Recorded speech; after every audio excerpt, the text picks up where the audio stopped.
ഈ വർത്തമാനകാലത്ത് ഇസ്രായേലും ഫലസ്തീനും വെടിനിർത്തൽ കരാറുകളിൽ ഒപ്പിട്ട് ബന്ദികളെ കൈമാറ്റം ചെയ്തുകൊണ്ടിരിക്കുമ്പോൾ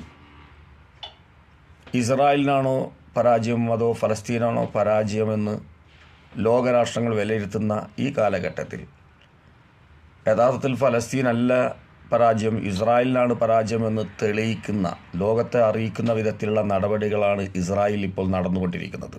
കാരണം ഒരു ചെറിയ സംഘത്തെ, ഹമാസ് എന്ന് പറയുന്ന ഒരു ചെറിയ സംഘത്തെ, അതും ഇസ്രായേലിൽ തന്നെ അഭയാർത്ഥികളായി വന്ന് അവർക്ക് അഭയം കിട്ടിയതിന് ശേഷം വലിയൊരു സാമ്രാജ്യത്തെ പിടിച്ചടക്കി അവർ തന്നെ അതിർത്തി നിശ്ചയിച്ച ചെറിയ ഒരു ഭാഗത്തെ, ഒരു ചെറിയ സംഘത്തെ അമേരിക്കയോടും ബ്രിട്ടനോടും റഷ്യയോടും യുദ്ധം ചെയ്യുന്ന പോലെ എല്ലാ സന്നാഹങ്ങളുമായി നേരിട്ടിട്ടും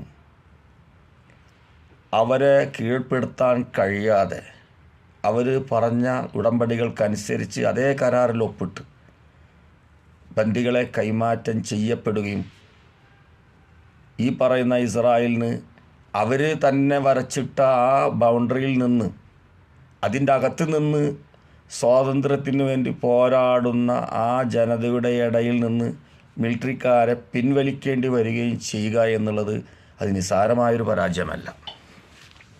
എന്നാൽ പരാജയം മൂടിവെക്കാൻ പല പദ്ധതികളുമുണ്ട്. അതൊന്നും നടപ്പാക്കാതെ വിധം ഈ സംഘത്തെ കൊന്നൊടുക്കാൻ, ഇല്ലായ്മ ചെയ്യാൻ ഇറങ്ങിപ്പുറപ്പെട്ട മിലിറ്ററിക്കാരുടെ കമാൻഡോകളെല്ലാം തന്നെ രാജിവെച്ച് തുടങ്ങിയിരിക്കുകയാണ്. സ്വന്തം രാജ്യത്തിൻ്റെ പൊളിറ്റിക്സ് അജണ്ടകളെ പാലിക്കാൻ കഴിഞ്ഞില്ല എന്നും പറഞ്ഞുകൊണ്ട് ഞാൻ മനസ്സിലാക്കുന്നത്,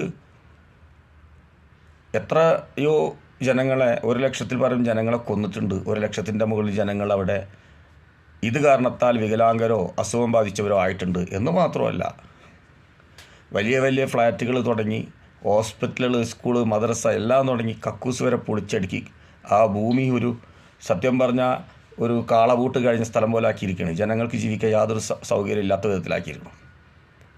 എന്നിട്ട് പോലും വിജയം ഇവരെ കയ്യിൽ കിട്ടിയിട്ടില്ല.